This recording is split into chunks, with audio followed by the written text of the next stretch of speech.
வணக்கம், நான் உங்கள் முத்து 30 டேஸ் சேலஞ்சில் இன்னைக்கு டே 3.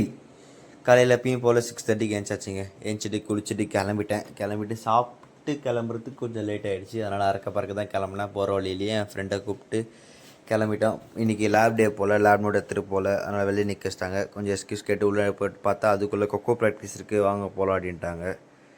அங்கே போனால் எனக்கும் இன்னொரு பையனுக்கும் ரன்னிங் ரேஸு, அதில் நான் தான் ஜெயித்தேன். அப்புறம் கொஞ்ச நாள் ப்ராக்டிஸ் நல்லபடியாக போச்சு. வீட்டுக்கு கிளம்பிட்டேன். வீட்டுக்கு வந்துட்டு கொஞ்ச நேரம் சாப்பிட்டு கொஞ்ச நேரம் ரெஸ்ட் எடுத்து கிளாஸ் கிளம்பிட்டேன். இன்றைக்கி கொஞ்சம் ஹெவி ப்ராக்டிஸ் இருக்கிறதுனால சீக்கிரமாகவே போயிட்டேன். பையன் ஒருத்தன் வந்தான். ஃபைட்டு, வெப்பன் அதெல்லாம் ப்ராக்டிஸ் பண்ணுவோம் இன்றைக்கி. அப்புறம் என் சோலோ பர்ஃபார்மன்ஸ்லாம் ட்ரை பண்ணியிருந்தேன். கொஞ்சம் மிஸ் ஆகிட்டே இருந்துச்சு. இன்னும் கொஞ்சம் ஹெவி ப்ராக்டிஸ் பண்ணணுன்னு முடிவு பண்ணிட்டேன். அதனால் இன்னும் டெய்லியுமே ஹெவி ப்ராக்டிஸ். அப்புறம் எல்லாம் கிளம்பிட்டோம். செம்ம டயர்ட் ஆகிடுச்சு. அப்புறம் வீட்டுக்கு வந்துட்டேன். வீட்டுக்கு வந்து சரி ஒரு காஃபி குடிக்கலாம் அப்படின்ட்டு கிளம்புனேன். போனேன், ஒரு ஃபில்ட்ரு காஃபி ஒன்று போட்டு வீட்டுக்கு வந்தேன். வீட்டுக்கு வந்துட்டு கொஞ்சம் ரெஸ்ட் எடுத்து தூங்கிட்டேன். அப்புறம் நினச்சேன் இப்போ எடிட் பண்ணிட்டு தூங்க போகிறேன். Follow and subscribe